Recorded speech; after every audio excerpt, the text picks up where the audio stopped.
ہمارے چینل مفتی نفیس احمد ندوی کو سبسکرائب کریں اور ساتھ میں گھنٹی والے بٹن کو دبائیں تاکہ آپ کو تمام ویڈیوز کی نوٹیفیکیشن ملتی رہے۔ السلام علیکم ورحمۃ اللہ وبرکاتہ۔ عورتیں میک اپ کرنے کے بعد نماز پڑھ سکتی ہیں یا نہیں پڑھ سکتی؟ تو اس کی دو صورتیں ہو سکتی ہیں۔ پہلی صورت تو اس کی یہ کہ ایک وہ عورت ہے جس نے نماز کا وقت شروع ہونے کے بعد وضو کر لیا اور پھر وضو کر لینے کے بعد اس نے میک اپ کر لیا، مثلا فیس پاؤڈر اس نے لگا لیا، کوئی کریم اس نے لگا لی، یا اسی طرح ہونٹوں پر لالی سرخی لپسٹک جس کو بولتے ہیں وہ اس نے لگا لی۔ اب اس کے بعد وہ نماز پڑھ رہی ہے تو اس میں تو کسی قسم کا کوئی حرج نہیں ہے، کوئی کراہت اور قباحت نہیں ہے،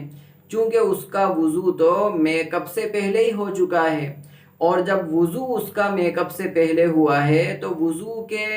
جتنے اعضاء ہیں جن کو دھونا ضروری ہے وہ سب دھل بھی چکے ہیں، ان پر پانی اچھی طرح پہنچ بھی چکا ہے، ہر عضو کی کھال تک بھی پانی پہنچ چکا ہے۔ تو اب اس کے بعد اگر وہ میک اپ کر کے نماز پڑھ رہی ہے تو اس کی نماز بالکل ہو جائے گی، اس کی نماز میں کسی قسم کی کوئی کراہت اور کوئی قباحت اور کوئی حرج نہیں ہے۔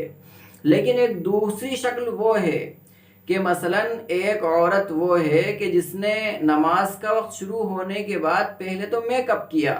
اس نے پاؤڈر لگا لیا، کریم لگا لی، لالی سرخی لپسٹک وغیرہ اس نے لگا لی، اب اس کے بعد وہ وضو کر رہی ہے۔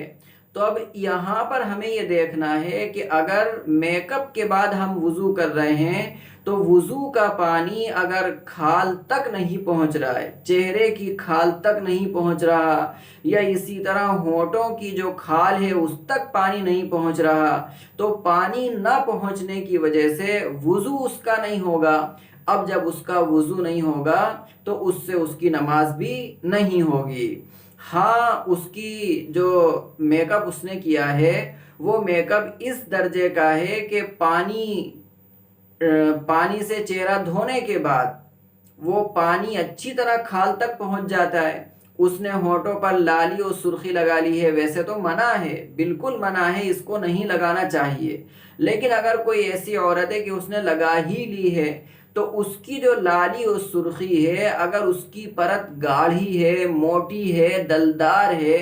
کہ اس کو لگانے کے بعد پانی کھال تک نہیں پہنچتا تو اس صورت میں اس کا وضو نہیں ہوگا، جب وضو نہیں ہوگا تو نماز بھی نہیں ہوگی۔ اس لیے ہمیں اول تو کوشش یہ کرنا چاہیے، عورتوں کو کوشش یہ کرنا چاہیے کہ وہ پہلے وضو کر لیں اور پھر اس کے بعد جو ہے وہ میک اپ کر لیں اور پھر جو ہے نماز پڑھ لیں، یا اسی طرح سب سے اول وہ نماز سے فارغ ہو جائیں، وضو کرنے کے بعد فوراً نماز پڑھ لیں اور اس کے بعد اب وہ میک اپ کر کے ان کو جہاں بھی دعوت میں، ولیمے میں یا اور کسی قسم کے کھانے میں ان کو جانا ہے، کسی دعوت میں شرکت کرنا ہے تو وہاں پر پردے کے اہتمام کے ساتھ چلی جائیں اور اس کے اندر جو ہے وہ شریک ہو جائیں۔ تو گویا کہ دو صورتیں آپ کے سامنے آئیں، ایک تو وہ کہ پہلے وضو کر لیا ہے اس کے بعد میک اپ کیا ہے، اب نماز پڑھ رہی ہیں تو کسی قسم کا کوئی حرج نہیں ہے، لیکن ایک شکل وہ ہے کہ پہلے میک اپ کر لیا ہے اب اس کے بعد وضو